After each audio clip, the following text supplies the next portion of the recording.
What's up, you sassy cephalopods? I'm Quacker's Co, and this is the Fish Fry, where I give you the lowdown on the next Salmon Run stages with weapon benefits, stage strategies, and general tips for helping you maximize your potential with Grizzco. This is for the stage rotation that's happening on October 11th, and it's being held at the spawning grounds. This run features the weapons, the 52 Gal, the Ballpoint Splatling, the Bamboozler, and the Jet Squelcher. On spawning grounds, it's easy to feel like you're getting cornered, but what's helpful to remember is how many different ways we can get around this map.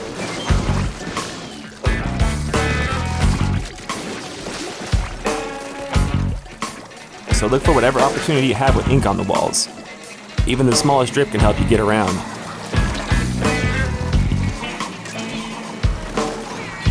And try to refrain from using those grates as much as possible. Movement on them is very slow. So figure out different ways of getting around to be more of a help to your team.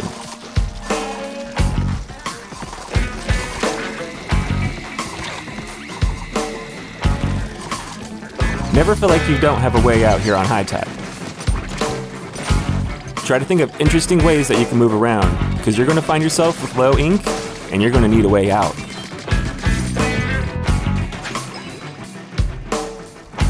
And the weapons of this rotation have a lot of wall paint ability, so definitely spend as much time painting those walls, even after the match starts.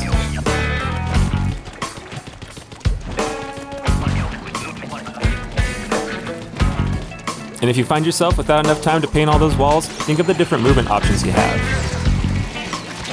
Wall jumps give you the same amount of iframes as a squid roll, and can help you get around the map quicker. And if you didn't know, if you press and hold the jump input before climbing into the wall, that can be used as the held button for your squid search. So never fret if you see a wall that isn't painted all the way. Just stay calm and hold that B button down as soon as you're jumping into the wall. And since all the weapons of this rotation have really good range, we can utilize the jumps here at the docks. So if you find yourself out there, find different ways that you can cut corners and move unpredictably. And keep an eye out for drizzlers. Sometimes it's better to take them out on the second cycle, taking that time to move the salmonids into a more favorable area.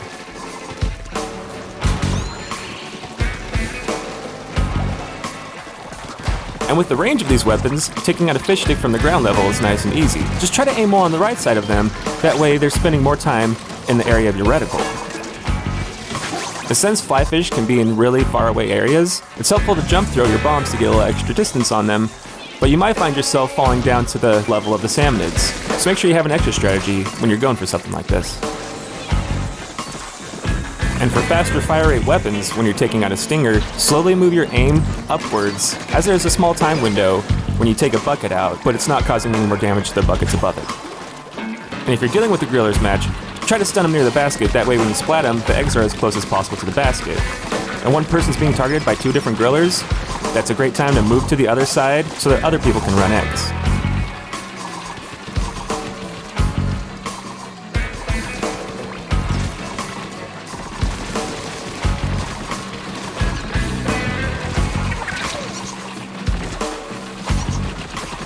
And to give a pointer for a glowflies match, hanging on a wall is only useful for getting the salmonids away so that people can run eggs or revive people.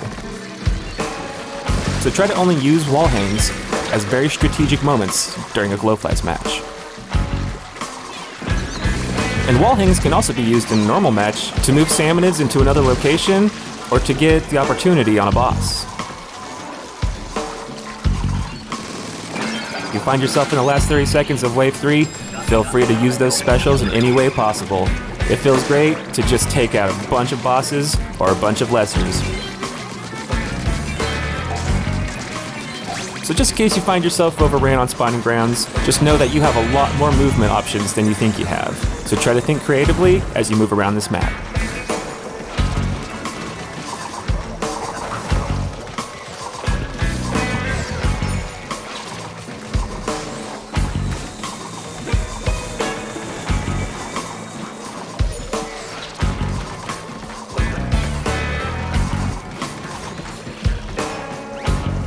Alright, let's get into the weapons of the Salmon Run. The first weapon of this composition is the 52 Gal. The 52 Gal fires some massive bullets that do a great job at painting those walls. And it's got a spread that extends the further away you are from something. So that does a great job at taking out lessers and bosses. But you're going to want to spend most of your time taking out lessers, as the range of the 52 gal doesn't go as far as these other weapons. So try to focus as much time as possible painting walls and taking out lessers.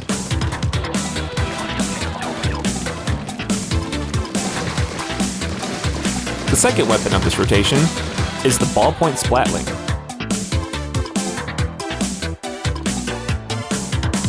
With a full charge shot of the Ballpoint Splatling, first firing at close range and then turning to long range, it takes some strategic planning to be useful with this weapon. But remember, that initial firing of bullets does have a faster fire rate, so try not to waste that initial charge. It can take out lessers really well, and when it starts to extend its fire, it's great for taking out bosses.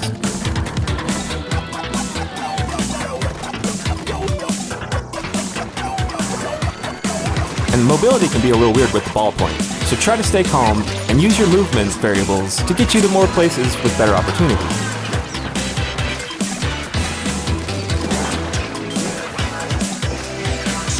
And if you're getting down to the shoreline to take out a stinger, the half charge can take it out in one go.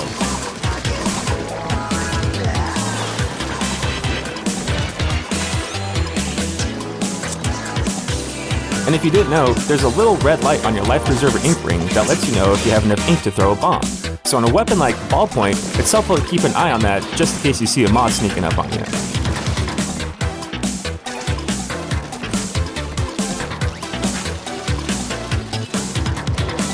Utilizing everything that the ballpoint has to offer can make it a very handy weapon at splatting salmonids.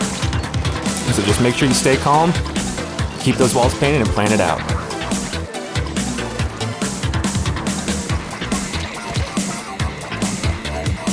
The third weapon of the salmon run is the Bamboozler. The Bamboozler charges up really quickly, and a quick charge is really good for painting walls. Once you fully charge it up, this weapon can be very good at being proactive to take out lessers and being in that right place to take out bosses.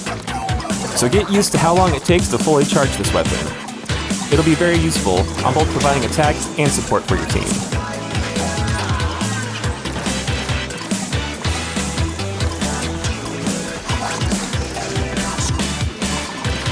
The last weapon of this rotation is the Jet Squelcher. The Jet Squelcher has an amazing range, and its wall paintability is really good. But since it has a lower damage, you're not going to want to get really close to anything. So more than any weapon, keep your distance if you're using the Jet Squelcher.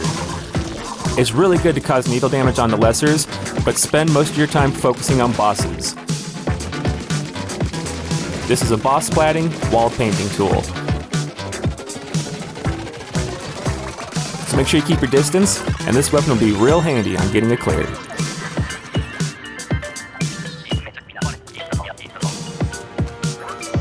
And remember that the fish fry comes out before the stage rotation, so if you want to catch these updates when they're hot and fresh, make sure you subscribe and hit that bell. And if you want other Grizzco employees to receive these tips, make sure you like and share the video. Bye-bye.